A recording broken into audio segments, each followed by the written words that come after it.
নতুন বছরের শুরু থেকেই প্রকাশ্যে শাসক দলের নবীন বনাম প্রবীণ অন্তর্কলহ।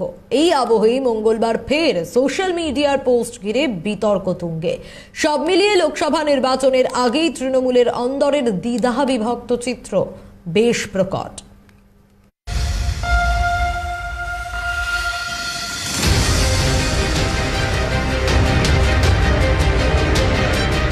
নবীন না প্রবীণ, এই দ্বন্দ্বে তৃণমূলের ভেতরের চিত্র বর্তমানে বেশ প্রকট। প্রসঙ্গত, দলের প্রতিষ্ঠা দিবসের অনুষ্ঠানে বিস্ফোরক মন্তব্য করেন তৃণমূলের রাজ্য সভাপতি সুব্রত বক্সী। তার মতে, অভিষেক লড়াইয়ের ময়দান থেকে পিছিয়ে যাবেন না। তার বিশ্বাস, অভিষেক যদি লড়াইয়ের ময়দানে থাকেন তবে দলের সর্বময় নেত্রী মমতাকে সামনে রেখেই লড়বেন তিনি। এরপরেই সাংবাদিক বৈঠক করে তৃণমূলের রাজ্য সভাপতির এই মন্তব্যে আপত্তি জানিয়েছেন অভিষেক ঘনিষ্ঠ বলে পরিচিত কুণাল ঘোষ। তৃণমূল মুখপাত্র কুণাল ঘোষের বৈঠকের পরই মঙ্গলবার সোশ্যাল মিডিয়ায় ভাইরাল হয়েছে একটি পোস্ট।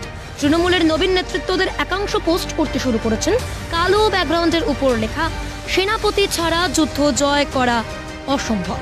তৃণমূল যুব নেতা নিরুপম রায়, সাধন পাণ্ডের মেয়ে শ্রেয়া পাণ্ডে, তৃণমূল যুব নেতা সোহম চক্রবর্তী, যুব তৃণমূলের হাওড়া জেলা সভাপতি কৈলাস মিশ্র সহ আরও অনেকেই এই পোস্ট শেয়ার করেছেন। এ প্রসঙ্গে কৈলাস মিশ্র জানালেন, ইতিহাস ঘাঁটলে দেখা যাবে সেনাপতিকে বাদ দিয়ে কোনো যুদ্ধ জেতা যায় না, তাই লিখেছি। সেটা তো ইতিহাসের একটাও এক্সাম্পল পাবেন না কি সেনাপতিকে বাদ দিয়ে কোনো যুদ্ধ জেতা গেছে, সেভাবে লিখেছি। এখন এই পোস্ট নিয়ে রাজনীতিক মিনিং করতে গেলে নিশ্চিতভাবে আমাদের দলের সেনাপতি অভিষেক বন্দ্যোপাধ্যায়, এবং তিনি মিডিয়া থ্রু যেটা জানতে পেরেছি বা শুনছি, একটা ছোট কর্মী হিসাবে আমাদের মাথায় এই বিভ্রান্তি একটু এসছে যে উনি ডায়মন্ড হারবার বাইরে যাবেন না বা লোকসভা নির্বাচনে নিজে কেন্দ্রেই থাকবেন। তো আমি লিখে দিয়েছি এটা ফেসবুকে যে উনি যদি সারা রাজ্যে লড়াই করেন, বিজেপি বিরুদ্ধে যেভাবে লড়াই করেছেন, আমাদের যুদ্ধটা জিততে আসান হয় না। পাশাপাশি এ প্রসঙ্গে তৃণমূল যুব নেতা নিরুপম রায় জানালেন, সেনাপতি ছাড়া যুদ্ধ জেতা অসম্ভব, তাই অভিষেক বন্দ্যোপাধ্যায়ের সৈনিক হিসেবে এটাই চাই, তিনি যেন বাংলায় নেতৃত্ব দেন। সেনাপতি ছাড়া আমাদের দলের যুদ্ধ করা অসম্ভব।